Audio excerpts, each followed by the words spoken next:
ఇది ప్రజలకు హైడ్రా అనేది ఎంతవరకు న్యాయం చేస్తుండో అనేది అది ఆయనకే తెలవాలి. ఈ హైడ్రా అనేది ఆటోమేటిక్గా ఆయన గెలిచినట్టుగా అనుకుంటుండే హైడ్రా స్కీమ్ అనేది ప్రజలతో ఏ విధంగా అయితే గెలిచి ప్రజల మన్నన పొందిన రేవంత్ రెడ్డి కష్టపడి సీఎం అయిన కాదు. ఆయన కష్టపడి సీఎం అయిన రేవంత్ కాదు అధికారంతో గెలిచిన సీఎం కాదు. ఆయన అవకాశంతో గెలిచిన సీఎం కాబట్టి ఆయనకు ప్రజల యొక్క కష్టాలు తెలియదు ఆయనకు. జై భారత్ మాతకి జై.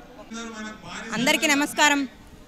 ఈ తెలంగాణ రాష్ట్రంలో ఏదైతే ఇప్పుడు వచ్చినటువంటి కాంగ్రెస్ ప్రభుత్వం ఉందో ఆ కాంగ్రెస్ ప్రభుత్వం రైతులకు ఇచ్చినటువంటి ఏ ఒక్క హామీని కూడా ఇంతవరకు నెరవేర్చినటువంటి పరిస్థితి.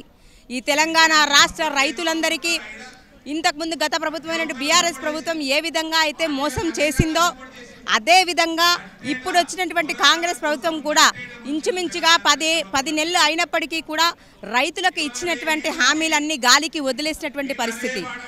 రైతులకి 2 లక్షల రూపాయల రుణమాఫీ చేస్తానని చెప్పి మోసపూరిత వాగ్దానాలు చేసి ఈనాడు ఎవరో ఒక 100కి 20% మాత్రమే 2 లక్షల రుణమాఫీ చేసిందే తప్ప మరి మిగిలిన వాళ్ళందరినీ కూడా గాలికి వదిలేసినటువంటి పరిస్థితి.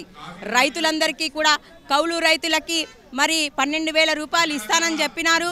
మరి ఎవరైతే రైతు కూలి ఉన్నారో వాళ్ళకి 500 బోనస్ ఇస్తానని చెప్పి మాట తప్పినటువంటి పరిస్థితి తెలంగాణ రాష్ట్ర ప్రభుత్వం చేస్తూ ఉన్నది. తెలంగాణ రాష్ట్రంలో ఉన్న రైతులు మొన్న వడగండ్ల వానలు వచ్చినప్పుడు మరి పాపం అందరు రైతుల యొక్క పొలాలు అన్నీ కూడా కొట్టుకుపోయినటువంటి పరిస్థితి. వాళ్ళని కనీసము మరి మన ముఖ్యమంత్రి రేవంత్ రెడ్డి గారు కనీసం మాట వరుసకు కూడా మరి మీ పొలాలు చిలకలు ఎట్లున్నాయి ఏమైంది అని ఆదుకున్నటువంటి పరిస్థితి. ఏ ఒక్క రైతుల దగ్గరికి కూడా పోయి పరామర్శించినటువంటి పరిస్థితి మనం అందరం కూడా చూస్తూ ఉన్నాము. మరి ప్రజాప్రతినిధులైనటువంటి ఎమ్మెల్యేలు కావచ్చు, ఎంపీలు కావచ్చు, ఎవరైతే ఈ కాంగ్రెస్ పార్టీకి ఉన్నటువంటి ఎమ్మెల్యేలు ప్రజాప్రతినిధులు ఏ ఒక్కరూ కూడా రైతులను కనీసం పరామర్శించింది లేదు. రైతులకు ఇచ్చినటువంటి హామీలు నెరవేర్చింది లేదు. రైతులకి ప్రధానమంత్రి గారు ఇచ్చేటువంటి ఫసల్ బీమా యోజనని ఈ తెలంగాణ రాష్ట్రంలో గత ప్రభుత్వం బీఆర్ఎస్ ప్రభుత్వం అమలు చేయకపోగా మరి ఇప్పుడు వచ్చినటువంటి కాంగ్రెస్ ప్రభుత్వం కూడా ఏ విధంగా రైతులను ఆదుకోకుండా మరి ఇలా పంట నష్టం జరిగినప్పుడు ఫసల్ బీమా యోజన ఉంటే ఎంతో ఉపయోగకరంగా ఉండేది. అలాంటిది ప్రధానమంత్రి గారి ఫసల్ బీమా యోజన కూడా అందించినటువంటి పరిస్థితి.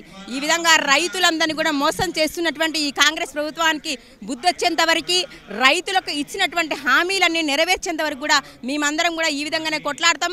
రైతుల కోసం నిరసన దీక్షలు చేపడతామని, రైతులకు వాళ్ళు ఇచ్చినటువంటి హామీలను వెంటనే అమలు చేయకపోతే చాలా దారుణాలు చూడాల్సి వస్తుందని కాంగ్రెస్ ప్రభుత్వాన్ని హెచ్చరిస్తూ ఉన్నాము. మరి వాళ్ళందరికీ ఇచ్చినటువంటి హామీలను వెంటనే వారం లోపుగా అందరికీ కూడా హామీలు నెరవేర్చాలని తెలియజేస్తూ మరి భారత్ మాతాకి జై.